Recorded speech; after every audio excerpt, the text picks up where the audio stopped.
You may have heard that the biggest names in art have a new home. I am pleased to introduce our guest speaker. Nanette Maciejunes has served as Executive Director for the Columbus Museum of Art since 2003. She grew up in Bexley, attended Denison University, and with her husband, they've lived now in Greenville over 30 years. They're blessed with one grown daughter who's given them 2 grandchildren, and fortunately when the first one was on the way, that's when they moved back to Central Ohio. Under her leadership at the museum, I will mention a few achievements from our newsletter. The museum had its largest and most successful endowment and capital campaign. In October, the museum completed its major renovation of its historic 1931 building and added on an additional 50,000 square foot wing and sculpture garden. The museum adopted and implemented the mission to create great experiences with great art for everyone. She will now share more about the new wing, upcoming exhibitions and programs. Let's give her a warm Columbus Rotary welcome.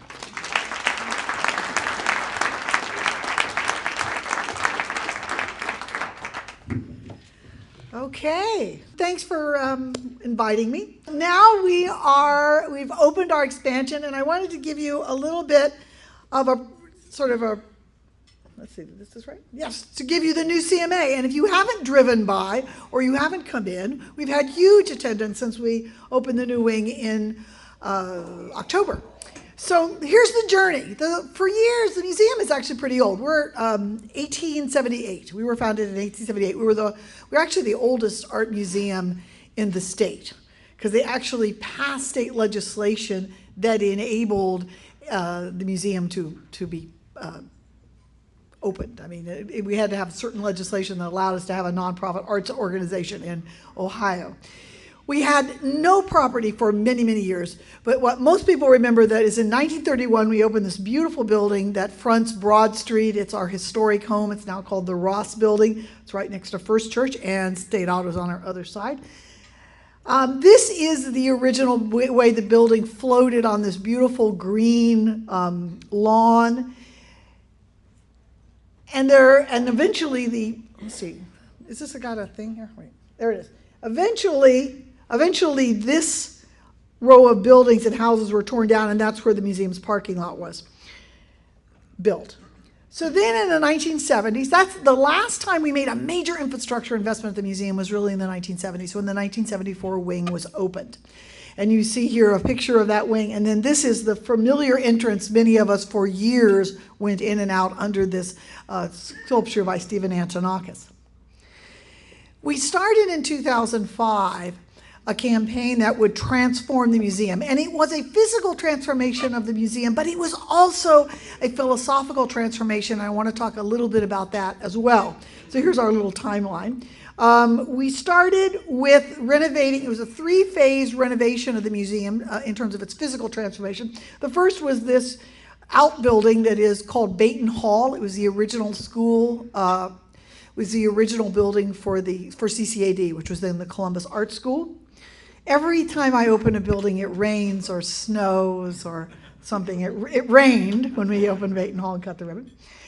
Then we undertook the renovation of our historic 1931 building.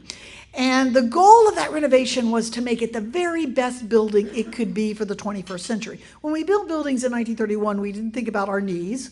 I know people who haven't visited the Broad Street lobby in years because of their bad knees. I would watch people walk and look and like, I'm not going down those. So we changed things, like we have a great little elevator that can take you to every level in the 1931 building. We raised Derby Court, the floor of Derby Court, so it's on level with the galleries. We opened the Center for Creativity.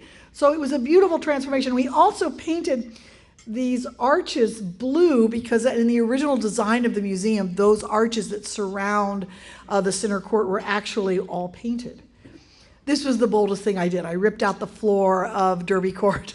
Not everyone agreed with this, and we raised it. But in terms of accessibility, in terms of using the building, having Derby Court, the center court in the building, on the same level with the galleries really changed the experience at the museum. We also raised the ceiling and put this beautiful glass canopy over it. This is opening day. We opened phase 2. We completed phase 2, which is the renovation of the 1931 building on January 1st of 2011, and this is all of us gathered there. We also, as part of this renovation, opened a space in the museum's ground level that's called the Center for Creativity, and it was part of our change into embracing creativity as one of our social values, in fact, our central social value, and a new way of engaging our visitors. Museums are changing, and if we don't change with what our constituents, with what our public wants, museums are not interesting to you. We've got to engage you. We've got to get you to come on in. And why do you want to come down? Well, embracing creativity is one that I think really changes the way people think about the art museum. Most of us originally remember going to the art museum in the 5th grade. How many of us went to the museum in the 5th grade and we were dragged around by a silver-haired lady who was very, very pleasant, who told you lots of great stories about artists. And mostly you're thinking, thank God I'm not doing arithmetic today, and I'm not reading whatever it is. We're at the art museum. Well, that's not much of a selling point for the art museum. So what's really changed at the art museum in terms of this embrace of creativity is that the art museum celebrates creativity. Our walls and our galleries are filled with some great examples, some of the greatest examples of human creativity. Now, it's one kind of creativity, but by engaging at the art museum, by being at the art museum, what we're discovering from the youngest of us, our pre-K kids, our toddlers, all the way up to the oldest of us, like me, really can engage their creativity. We can get in touch with that. And why as a society do we care? Why as a culture do we care?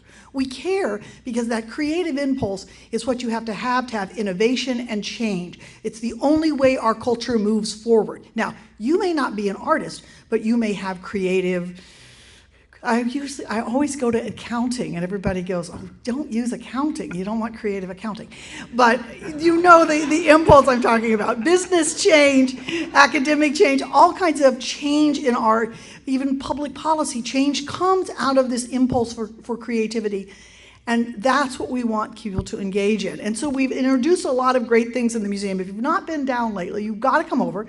We have lots of little stops, visitor engagement stops, where people can slow down. My big goal is to get you to slow down, engage, and be part of the experience. Either turn this off or use it in a way to enhance your experience at the museum. This is the twist tie station. This is one of our absolutely most favorite things. People stop and create things out of twist ties. When the art students come, they just take pockets full of them and they go and make stuff and then bring them back to me. This one is one that was really successful for us. This is the kind of thing, I'm just going to use this one example and then we'll, this is an exhibition of over 100 black and white photographs of a group called the Photo League that was active in New York from the 20s through the 50s. For some of us who love photographs, it was a great exhibition. For most of us, it was, oh my God, there's 100 black and white photographs. And your eyes start to glaze over. Now, the great example of this for me is a young couple who were clearly on a date. We were clearly her choice and not his choice. She was a photo person, so she started going photograph by photograph by photograph. She was really happy. 3 photographs in, he hit the couch, and he just looked like he was totally glazed over. It's like, oh, it's going to be a long evening. She's going to go every photograph. She found this box that we had put in the space right here on a table, and it had words in it. And these words were related to the experience of the photograph. It might be justice, it might be poverty, it might be empathy. There were all these different words that related to these photographs. They're documentary photographs, primarily of New York. And she took a handful of these over and she started talking to him. And then he got up. And then together, and the activity was, you would actually put the word you thought best expressed the photograph on a hook. So you can see what other people put, you can put your own word. It went from, we had her at the get-go, we had her when she came in the door. We did not have him. But he spent with her an hour doing this activity, and when he left, he had a very different experience with us that he would have had otherwise. So it's those kinds of changes. We have these conversation stations where people can talk to each other across Post-it notes, we pose a question, we have puzzles, we have voting stations. Yes, small children cram the voting box, yes, with little, they decide how many they're put in there. It isn't about what you vote about, it's about you stopping, thinking about the question we're asking you to vote on and talking to somebody else. We actually like you to talk at the art museum, you don't have to be quiet. Here are puzzles. Puzzles slow you down, make you look, engage you. These are kids. I just love this photograph of these kids. They are doing a chef activity in front of a still life.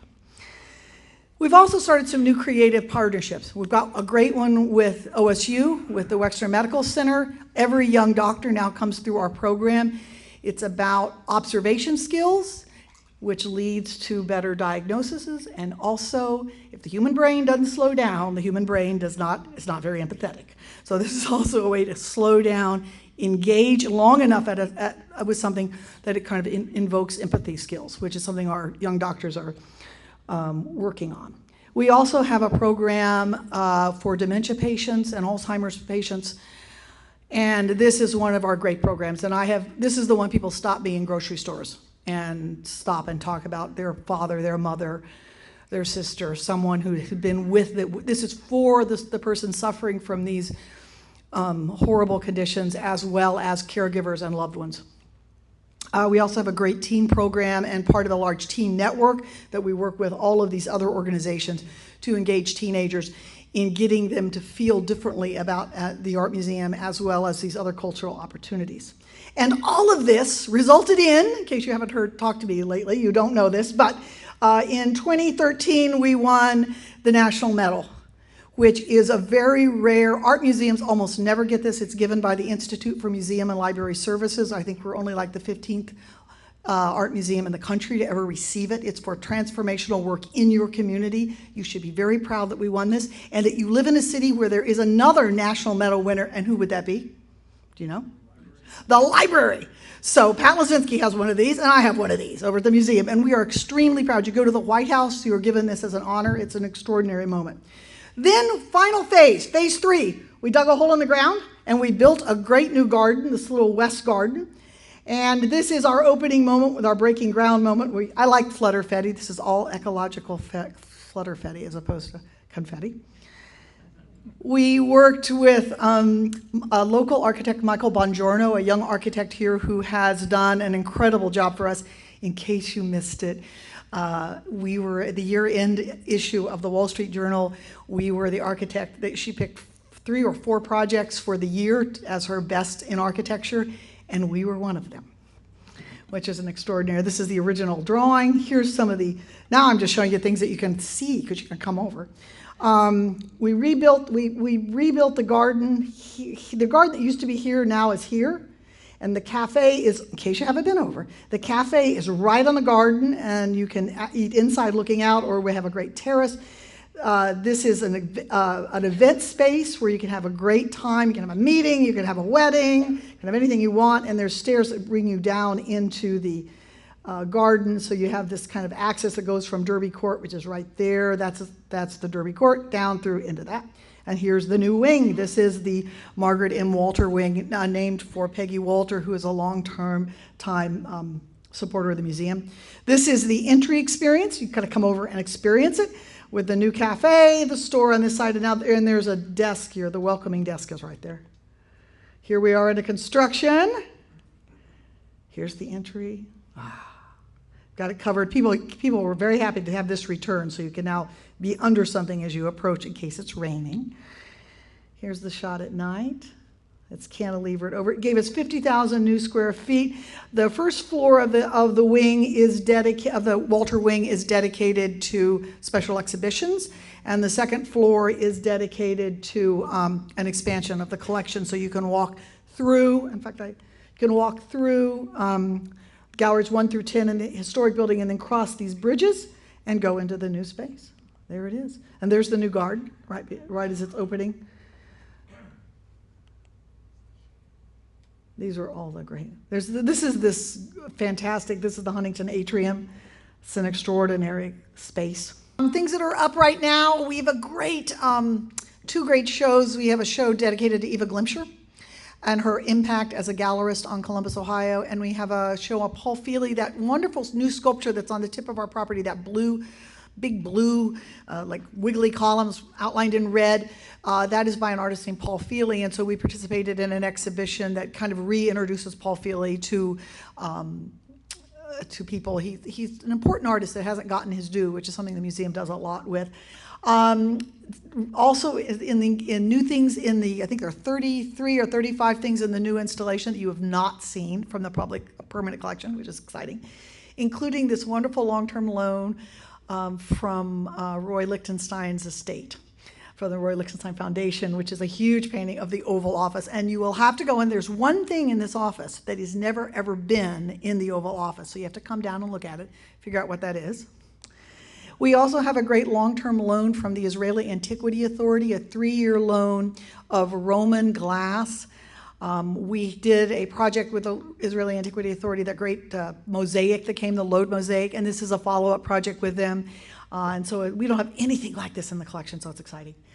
And coming this summer, the next thing is a big exhibition on an artist named Melvin Edwards. Mel Edwards is a very important American sculptor that very few people know outside the art world, and they should, because he's that significant. He came of age during the Civil Rights Movement. It's an incredibly important sculpture show that comes to us from the Nasher Sculpture Center. And then we organized with the Barnes in Philadelphia a Picasso exhibition based around our great Cubist still life. So that is coming over the summer.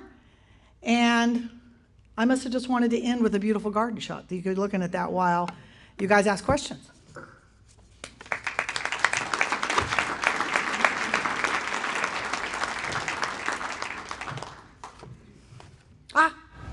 Where do we park? Where do you park? Well, the parking lot is open. So we took the back part of the property that faces Gay behind the new garden, and you have within 3 spots the same amount of parking that we've always had. Now, we need more parking, but the good news is, in case you don't know, the State Auto is a wonderful neighbor for us. And State Auto, in the evenings after 5 o'clock and all day on weekends, Saturday and Sunday, which are our biggest attendance day, allow us to park on their property. So we do have plenty of parking, so that's good. What happened to the Stephen Antonakis neon? That's a good question. I just talked to Mrs. Antonakis. Stephen Antonakis left us. He passed away, I think, 2 years ago now. We have kept that sculpture. It was site-specific. It was meant for that space. So I've been working with others in the downtown area. I would like to resituate it, resite it, so that it becomes a public sculpture in Columbus. We would still take care of it, but it would be in another public site downtown. So you will see it again. Probably not this year, but I will get it done before I feel a commitment. I talked to Mrs. Antonakis about it, so we will get that back up. It's a beautiful piece, and though I don't know how, neon is harder and harder to repair anymore because we've all moved on from neon signs, which was, it's going to be a challenge with Stephen Antonakis' work, but we have a commitment to that piece. It's a beautiful, beautiful sculpture. I was wondering if you could share a little bit about the Nurses in Art that you put on last year that I loved, and if that's coming back. Well, one of the things, so the question was about our Nurses in Art exhibition, and Judy, where are you? Put your hand up. We're big on collaboration at the museum and co-producing content with partners. And this one was one I wasn't sure about, but Judy kept coming back to me. And she kept saying, no, you've got to think about this. You've got to think about this again. And she was right. And we worked together to create a great exhibition that honored the role of nursing. And one of the, with every exhibition, a lot of people don't know this, but every exhibition we do, we think about the outcomes. We think about what we want our visitor to take away. And one of the things that we wanted them to think about was the profession of nursing, and how nursing is a different profession, it's a different activity than being a doctor. And somehow we sort of lost the importance of nursing in the medical profession and in all of our lives. And so we did an exhibition that showed through the eyes of artists from different times the role of nursing. I don't know if that exhibition, we keep hoping that it might go elsewhere, that it might be revived and we might be able to share it with other institutions. It probably won't come back in that form, but you can look forward to other kinds of projects that we do with others. I mean, that's where you're kind of co-producing content. That's something we think would interest our community, and it was very, very well received. We did a health day at the museum, health and wellness day at the museum. So it was very well, people loved it. We had a good crowd. Can you describe the partnership, formal or otherwise, collaborations with CCAD, and what opportunities you see in the future for? I can't wait to meet the new president. She's 40. Okay, so I feel really old at that point. 40, just 40. But I think they've gotten a great new leader, and I can't wait to see what she wants to do. I'm sort of in a holding pattern to see. We've had a long relationship. In case you don't know, CCAD, which was really the Columbus Art School, we actually were one organization for many, many years. And then some years we'd have like separate boards, but we were still connected. We have really gone around with each other for a very long time. Denny and I used to tease that, after the museum and CCAD formally split so that they were one organization, we were another permanently, we laughed and said, we stopped talking to each other for a little while, then we went out for coffee. Now we're sort of dating and we're kind of cohabitating, but we'll probably never get married again. But our strength is their strength, and it's incredibly important. None of the art students have to pay to come into the museum. That's part of the package, is that they're welcome all the time. We do work with individual professors on using the collection with them. I just wrote for the book that they're having on Denny Griffith for Denny Griffith's show.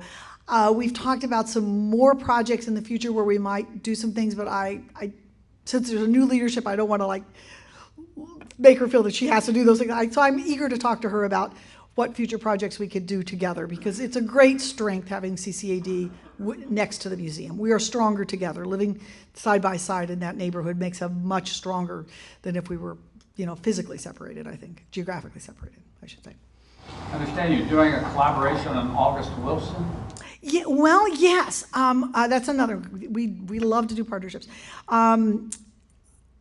The Short North Stage got a great grant. They were one of the winners of the PNC Arts Alive grant this year, last year. And they are kicking off their August Wilson celebration. And we are one of several partners. We're very excited. And we're doing several programs with them. We have special works of art up in the galleries related to him and to his things that inspired him. So we're excited about that. And in fact, there is a kickoff. Is it this Friday or next Friday? It's next Friday. It's next Friday, because and I will be there. So it's great. It's wonderful to also collaborate not only with other visual arts organizations like CCAD, but also with performing arts. It gives it a whole different take. Yeah. Is there anything, now that you've got the new edition open, anything that surprised you since it's been open you didn't expect? Or I didn't expect to have bad door karma. I have bad door karma. I know everything else works beautifully. It's a beautifully designed building. It's designed beautifully. It's built beautifully. Cornica Kosing was our construction manager, and they did an extraordinary job for us. Everything came in on time, on budget. I cannot say enough about this wonderful Columbus team. I'm excited that this building was truly in Columbus, but it was created by Columbus people. But for some reason, I have bad door karma. None of my doors, I've got just all these little weird door glitches. And it's like every door in the building, it's like kind of this weird thing going on, and we got to fix them all. But it has nothing, it just has to do, I just think door karma. I must have done something to a door in my past life. Other surprises. it's used? Yeah, no, it's all been great, pleasant surprises. How beautiful that atrium is, even on a cloudy day for me. I go over there and it just makes you feel great, And I think one of the smartest things that we did was collaborating with Cameron Mitchell. It came out of a board conversation where a board member, we were going to do it ourselves. We always had our own catering and our own chef and our own this and that. And a board member said, you should do good business practice. You should put yourself out there as, would you hire yourself or would you hire, and we ended up hiring Cameron Mitchell to do both our catering and our restaurant, which is now called Shaco. And I gotta say, it was brilliant because I think that was just one of the smartest things the museum did, because they have that expertise and they are gonna take us to a place we could never have gone on our own. Very exciting. I think we are still doing our own store, the museum store. If you've not been there, you missed a big chance in the holiday season. You should have shopped with us. Our big problem at the store is keeping enough product, is getting it sent in quicker, because we've got so much great stuff. So it's great. Free Sundays still? We're still having free Sundays, yes. It's still supported by PNC Arts Alive, and so free Sundays into the foreseeable future. K-12 education sector. And one of the things I love about Columbus is that, you know, it's cultural arts. They open their doors up for students and their families. And thinking about COSI and the zoo, they have and host programs for high school students, you know, that are really focused in areas of STEM or areas of biology. I'm wondering, does the zoo and its new philosophy of focus, do they have a similar? Well, we have two things. We have, so I can go back to it really quickly because it's late in the presentation, which is why I can find it. We have something called Surge Columbus, which actually started with a grant through Patel, which unites 5 of us, which is the library, the museum, COSI, the Wexner Center, and WOSU. And for us, it's also embedded in our teen night program that's a studio program. And that it's a drop-in program in which we have mentors, we have artists, young artists, and it's a way, it's literally kind of self-select, and it's the popularity has grown very, very steadily as one teenager brings in another one, and it's really open-ended so that it's called Homago, hang out, mess around, geek out. So the idea is you start where the adolescent is interested, where the teenager is interested, where does their interest lie, and you get them engaged going out of that. It's also called free-range teens. We're used to kids, you know, we're used to teenagers with parents or teachers. It's very different to have teenagers really engage the museum in a way they want to and really hang out with us. And that is going to, we hope, change the way they think about places like the museum in the future. And it's very based on a creativity format. Well, that was good. You have lots of questions. One more, last one, because it's like 1 o'clock and they're going to yell at me. Restaurant hours? Oh, this is cool. I should have said that. You can eat all day with us. So if you come, we open at 10. You come at 10 to 11. You can nosh on muffins and fruit, and we have great coffee. That cold roast coffee, tea, anything you want. Starting at 11, lunch is served.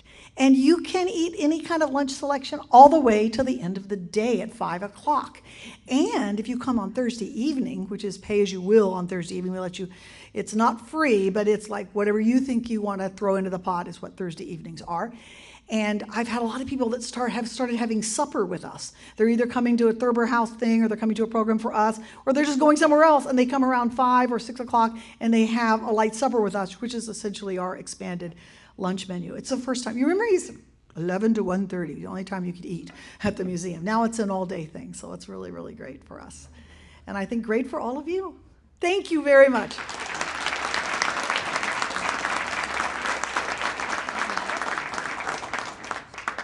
Thank you, everyone. Come back next Monday when our speaker will be Scott Humphreys with Mission Essential. And in the meantime, be a Rotarian all week long.